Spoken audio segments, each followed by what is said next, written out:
It's time for another edition of the Lesson T presented by the Family Golf and Learning Center and also our friends at Elevated Performance. Let's give our man Crash a little plug with our man Adam Betts. And the gentleman you see there is Blake Sharamitaro. Say it right. You say it right. Sharamitaro. There you go. And Blake is an accomplished teacher and golf professional, playing wise, in the St. Louis area. And off the bat, I always like to ask a teacher kind of their background. What got you involved in golf, and then kind of what got you more directed in the teaching aspect, Blake? You know, I growing up here in St. Louis, I caddied at a lot of clubs when I first got involved with the game. I started playing golf in middle school and just fell in love with it. Started working at golf courses on the caddy side, worked at some courses in the pro shop and bag room in college growing up, caddying there as well, and just have kind of always worked in the business. I did get in the business originally working more in a pro shop sort of atmosphere, but always found myself kind of wandering out to the lesson tee and trying to figure out how I could get more lessons, how I could teach more people this awesome game. And so it's just a part of the business I've always had a passion for, and certainly enjoy teaching all levels how to play. So it's been going good. I was in Colorado for a long time doing this, and I've been back with Adam here at Family Golf for a few years now, and enjoy every minute of it. All right, well, let's talk for a moment, and obviously they're a sponsor, but it's no strain. You know, everybody knows what's going on. Family Golf has created a unique environment with what they've got outdoors, with what they've got indoors, with the incredible instruction crew that has been put together there, including yourself, Crash and Elevated Performance, the indoor stuff that you guys can do if the weather's bad or in the winter. I mean, it's kind of got to be, you know, I don't want to say a dream come true, but it's got to be really fun to have all that at your, you know, discretion to use. Yeah, it's great. You know, we've created this one-stop shop for anybody that wants to learn the game, improve their game, practice the game. We have plenty of the social sort of atmosphere as well with the sims and the indoor options and the new you know, the back nine grill and restaurant and patios. So, yeah, you know, it's going great. We're having a great time doing it, but it's cool to see the St. Louis community come out and support us and come work on their game on a day like today. And whether it's rainy, snowy, whatever it is, we're here for you. Yeah, learning can take place 365 at Family Golf and Learning Center. And I'm going to ask you off the bat a question about wedge shots and shorter wedge shots. I'm not talking about a guy hitting a wedge 120. I'm talking about when you get 40, 50 yards from a green and, you know, that quote hated half wedge, or for some people a half sand wedge nowadays, with as far as these cats hit it. Any thoughts? I know in theory, you know, if you take the club back a little bit further and a little bit shorter and follow through maybe a little shorter, that's something. But I'm just curious what your thought would be on a shorter wedge shot. Yeah, I call those finesse wedges. Basically, my thought is I teach more of a half, three-quarter, and full swing. I think about how far my hands are going back and forth. So it's waist high, chest high, and shoulder high. And you basically learn how to hit those shots with all of your wedges. So you basically look at your 50-yarder, well, where's the pin? Is it in the front? We want a higher shot. Is it in the back? Do we want a lower sort of rolling shot? Key is no matter how big of a swing you're making, you always have to have some acceleration. You always have to get your weight into your lead side. We see a lot of deep, you know, people are always used to hitting big, full, hard swings. So they're a little bit, you know, kind of nervous when they get to that short shot. So be aggressive, you know, keep speed moving through the hitting zone. Always get that weight into that left, you know, into your front side to get that nice ball, then turf contact. That's super important.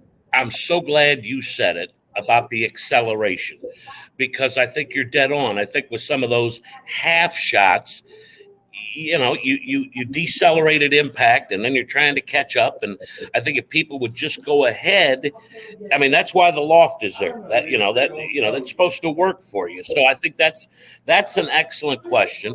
Stephen Wildwood says he's having trouble with three putts.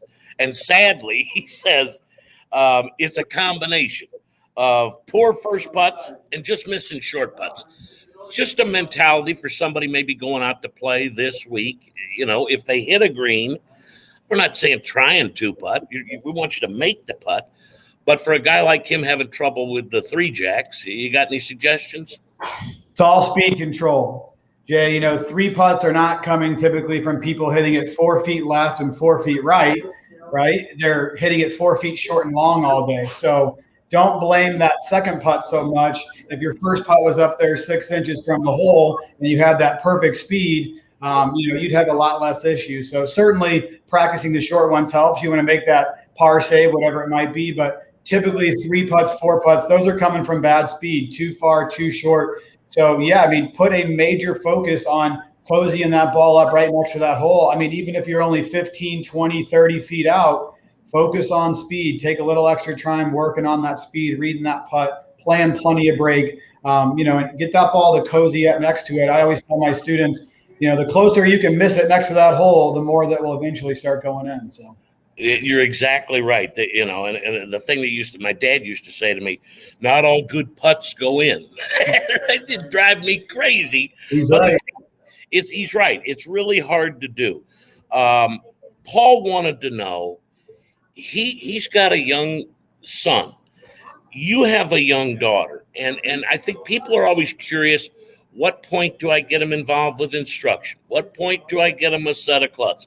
This shot right here just makes me smile like nothing else. And that's your daughter out batting it around at Family Golf. Now, she's obviously got a connection with you in the game.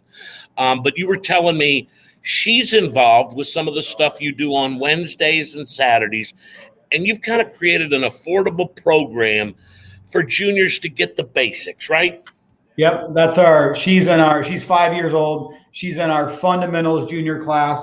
We basically have a tiered system where we have fundamentals. We have a learn to play class for the next level. We have train to play, train to compete. And so this is the youngest, most basic class, $99. It's a full month, 4-week, 45-minute program.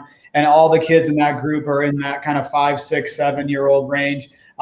Good question you had, though. When do these kids need to start? When do we want juniors to come out? Well, we know kids all develop differently. And so in general, for the most part, start with group instruction in that, 5, 6, 7, 8-year-old range. Don't force them into anything they don't want to do. But the groups are a little bit more fun, a little more interactive versus just one-on-one with a coach. Hey, if things are going well and your child really likes it, and big importance here is they're asking to go to the golf course and they're asking to go practice, maybe throw them in a little more advanced class or maybe more one-on-one. But, the parents can make that decision. Don't force anything on them. But usually in that 6, 7, 8-year-old range, we see kids coming out more and more. Well, and Blake, we had Rob Sidorczyk on recently, and Rob has had really good success with some high schoolers and getting them to that next level. And what it's got to be cool for you and the guys there and gals there is to be able to start with a youngster at 5 or 6 and see their development. And maybe they don't jump on it at 5 or 6, but they're getting the basics. And then all of a sudden at 11, hey, Dad, I'm really enjoying playing the game. Maybe I should get involved with the Gateway PGA, learn a little bit about scoring, get a little bit more instruction. Because as you said, it's all different for kids, and you got to be careful not to push them or else they'll push away.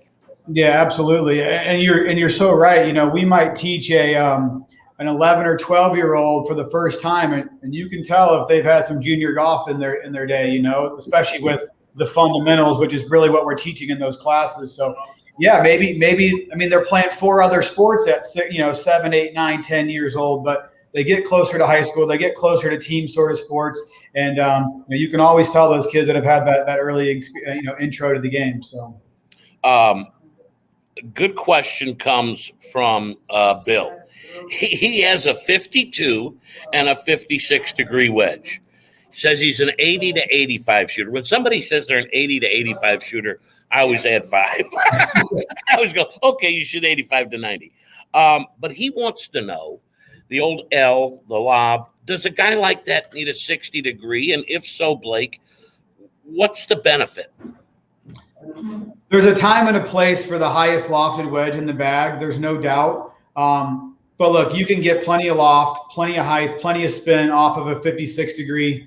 If you felt like you played a harder golf course where you had a lot of tight, of deeper rough or undulated greens where you needed more height and more spin, the lob wedge can certainly do that for you. But, people tend to dig with the lob wedge a lot. They tend to overuse their lob wedge on a lot of short shots. I get it all the time, right? Hey, Blake, this is my shortest club, so I use it on all my short shots, which is really not what you want to be doing. A lob wedge is meant to go up and down and stop quickly. So don't ever play it with any sort of low rolling shot. So I would say probably don't jump right into having to have one. Maybe get one, try it out. And if you feel like you need that higher loft, do it. But just be careful in overusing a lob wedge because you really don't want to be doing that.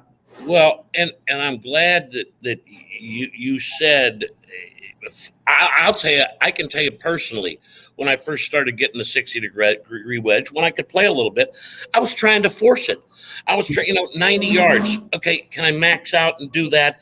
And then I'm trying to hit it harder with the 60, and I put more loft on it. Yeah, you gotta.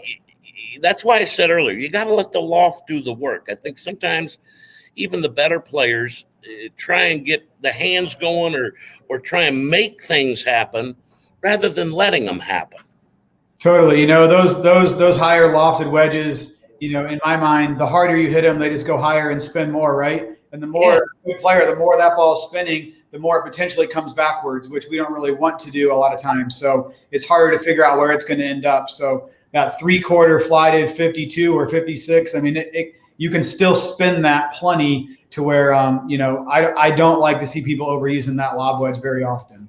How important has I know the videos become important, but the TPI stuff and now really being able to set a person with the right golf club for their move. How big is that for you as an instructor and having that there at Family Golf? It's huge.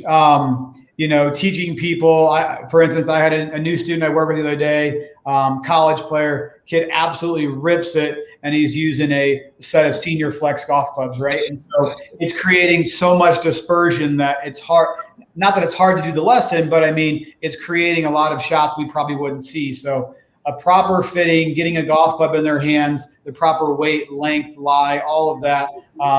We see crazy differences in some of our fittings out here and what that can do for a player. You might be that regular flex, regular length guy off the shelf or girl off the shelf, and we see that too. But right. You need to know that when you are getting those golf clubs that, hey, this is right for me, or maybe I do need longer or shorter or whatever the case may be. And now there's really no reason for somebody not to utilize that technology. I don't care whether they're a 2 or a 22, right? Absolutely. Custom fit clubs are not more expensive than regular fit clubs, right? It's the same price. We just custom order them straight through the manufacturer. We ship them here and you come pick them up. So the pricing is no different. So to me, it makes total sense to always get fit no matter what you're getting. Yeah. And I'm glad you mentioned the pricing because that, when you and I were starting to play and, you'd have to have clubs sent away and specs and all this and that. And it's changed. The manufacturers have figured it out and you guys have figured it out. Now, Sally asks a very good question from U City. She wants to know how far away from the ball she should be at address. And I know that's different with every player, but in theory, is there something you can give Sally? It is different because of, body types, heights, right? I mean, the more you bend over, the further your hands are away. The more you stand up, the closer they are. I typically teach Jay, put this part of your palm up against where your belt buckle would be and put the club right on the tip of your finger. So basically about hand length from the belt buckle to the tip of the club. And you want to keep that distance similar with all clubs. So your driver, you're going to be further back. Your wedge, you're going to be closer. But in general, you want to keep that gap between your body and the club pretty consistent throughout the set. All right. Now, this is a tough one. Guys going out this week or gals going out this week or juniors going out this week. I just want you to give them maybe one thought, a simple thought that might help them. I would say for on-course play, is more of a thought for the future for them would be learn your miss. right? Instead of saying, hey, I played bad today, I always ask my players, why did you play bad? Did you hit it left all day? Did you hit it right all day? Did you top it, chunk it, whatever it might be? Go work on your big miss. Go fix that ball flight after the round if you have any issues, right? But you got to learn where your ball flight is going, where you're messing up. Hey, maybe it's putting, maybe it's short game is why you played bad, but pay a little more attention. Maybe you chart it on your scorecard or whatever it might be, but think about where your golf ball is going and how you can purposely change that, and that just gets you better and better for future rounds. You know, we talked about video and cameras and stuff like this. You sent me this, and I don't want you to break it down, but I want you to explain to somebody out there watching that's never seen their swing like that. That gives you the ability to say to Sally, look at where your hands are as you come in at impact, and you're not getting the most out of it. I mean, that's the kind of thing you're going to get from the instructors at Family Golf and Learning Center. Absolutely. That's my man, Travis, right there. He's just working on shaft lean at impact, trying to get his low point and his divot after the ball every time. And he just, those bottom left and right pictures, and that's how you hit the ball efficiently. That's how you get the ball as far out there as you possibly can. So, any video, anything like that can help. But I mean, that's a little stick drill we do at our lessons. He works that at home. There's Tiffany working on left arm extension right there. I work with her every Saturday. Great high school player there. And we use the video all the time to keep them, the visual aspect is huge for the instructor and the student, I think. No question about it. Well, I'm glad you said that. It's a tool for the instructor. It gives you the opportunity, and I've talked with Adam and Rob about this, that you don't have to be best buddies or chums with your teacher, but you got to be able to communicate. Yes. You can stand there all day with somebody and tell them everything they're doing, but if you're not able to create a rapport and an understanding with them, it's tough. And there's nothing more frustrating for a teaching pro than not being able to connect with somebody. Yeah, big time. I agree with that. And and a big part of my instruction that I do, and a lot of us here do, is, we could tell someone how to do something 5-6 different ways, and so if it's not clicking, I give a new drill. If this isn't clicking, I give a different way. I'll use a different camera angle, whatever it might be. And, use that kind of visual and feel combination. And eventually people tend to get it. But you're right. Communication's huge. That comes from the instructor and the student, really, and making sure everyone's on the right page about practice routines, how much they're going to be working on it, what they're going to be working on, and keeping, a very specific path moving down that kind of track of improvement. Well, my man, this has been fantastic. And I got to be honest with you, the best part about the whole deal is right there. I saw that this morning and I said to myself, I'm going to have a good day, because for people like you and I that have a passion for the game, that's the kind of thing we want to see, because we want the game to grow and survive. And what's her name? Izzy. Love it. Well, keep Izzy working on it, and keep doing what you're doing at the Family Golf and Learning Center. And as we all like to say, play better and have a great spring. We'll talk to you soon. Awesome. Thanks, Jay. Thanks for having me on. You got it, my man. All right. Have a good one.